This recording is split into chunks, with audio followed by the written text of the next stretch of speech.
Sieltä tulee. Kato Kalpa. Joo.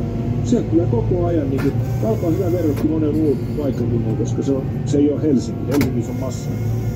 Niitä tulee koko ajan. Että kyllä se niin kuin, joku on joskus, joku mukavasti viisas sanonut, että ei ole paskoja ikävä, kuinka on paskoja valmentajia. Kyllä vaan se pitää täysin vaan.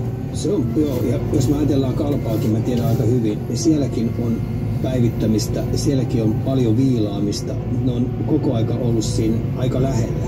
Mutta vieläkin, kun ne pystyy nyt tekemään vielä, tunnistaa sen, että pystytään tekemään vieläkin parempi rytmimuutos. Me pystytään vieläkin paremmin pitää omista nuorista pelaajista huolta ja kasvattaa vieläkin paremmin. Samoin vielä Lahtikin. Tiedän, mitä Lahdessakin tapahtuu aika hyvin. Jos ne pystyy oikein vääntämään sen ruuvin sillä tavalla, että ne oikeasti harjoituttaa niitä pelaajia niin kuin olympiatason urheilijoita. Siellä ei anneta yhtään löysää, vaan ne on oikeasti kaikki pelaajat näpeissä.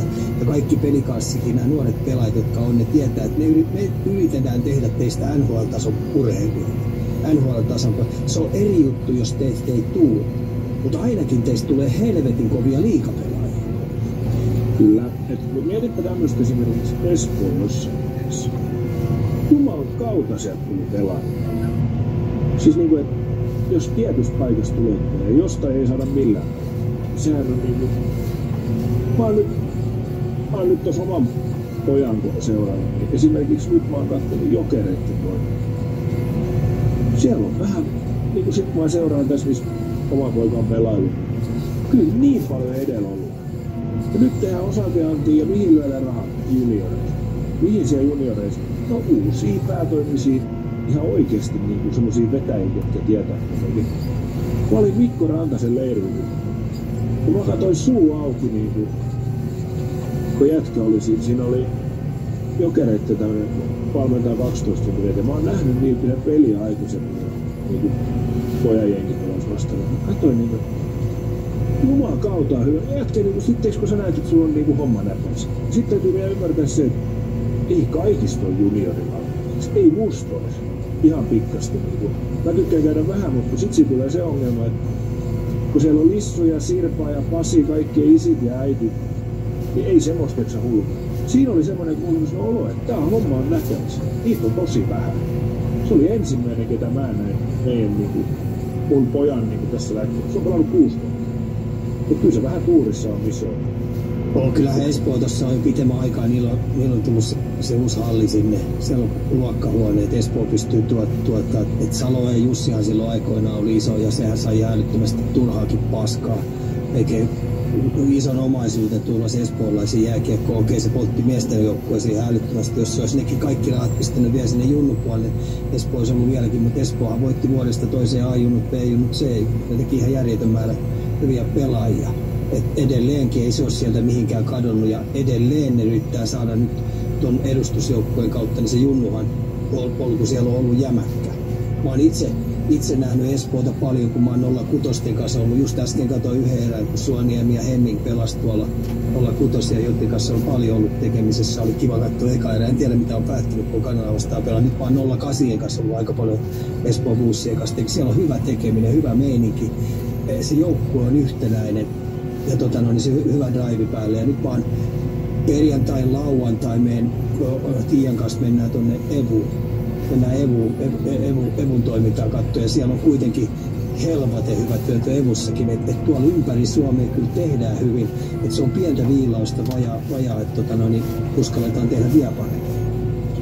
Ota tämmönen ero, miten sä vetäjä. Juttelin tuossa just Jokereiden 12 tuntinen, 30 pelaajaa. Vaikka Pallosella sama ikäiset, 65. Sama aikaan. Kyllä siinä ero on. Et niinku, kyllä, no, mä näen niin. Meillä ei tule ikinä ole varaa palkata juniorivalmentajia. Niin kuin mä sanoin, niin se ei ole kenenkään isän vika tai äiti, ketä tulee valmentajaksi. Jos niinku, mäkin olen ollut Nappulaliigan jalkapallovalmentaja, kun ei ollut valmentaja.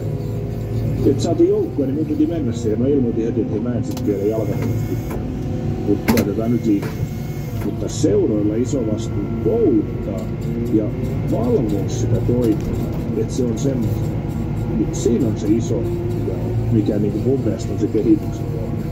Esimerkiksi mä juttelin vaikka Tapparaan, niin siellä on joka pari ikävuoden välein, siellä on joku ihminen, kenen vastuu on se taksikälu. Se valvoo niiden toimintaa koko ajan. Jos se on vähänkin, että se ei ole, niin sitten siihen tulee. Joo, ja koittaa koko aika löytää parempia valmentajia sisään. Se on. Niin, säkin on näitä fyrkkaa sit puolen ongelmia loppujen lopuksi. Tai se, että ei tiedetä mihin suuntaan niitä rahoja kanavoidaan. Eikö siitä on sanonut tälläkin, että mä vois noin meidän rahoittajat tuohon Tepsiin, niin kaataisi 15 miljoonaa sinne junnoihin, niin tulosta tulisi.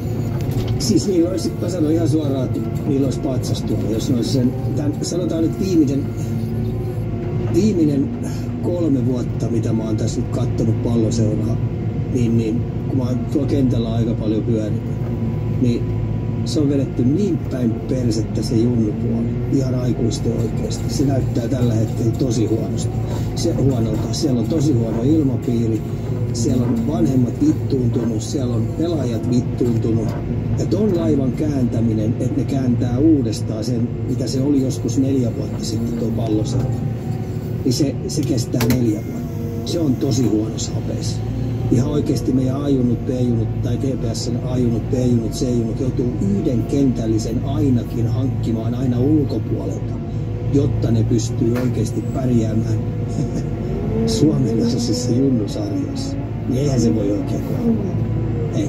Viimevuotiseen C-junnuihin, Tepsin C-junnuihin tuli 3 kentällistä morjeissa. Ja mä voin kertoa. Meillähän tulee aina niin kuin, ihan ne starat, niin ne tulee läpi sitten.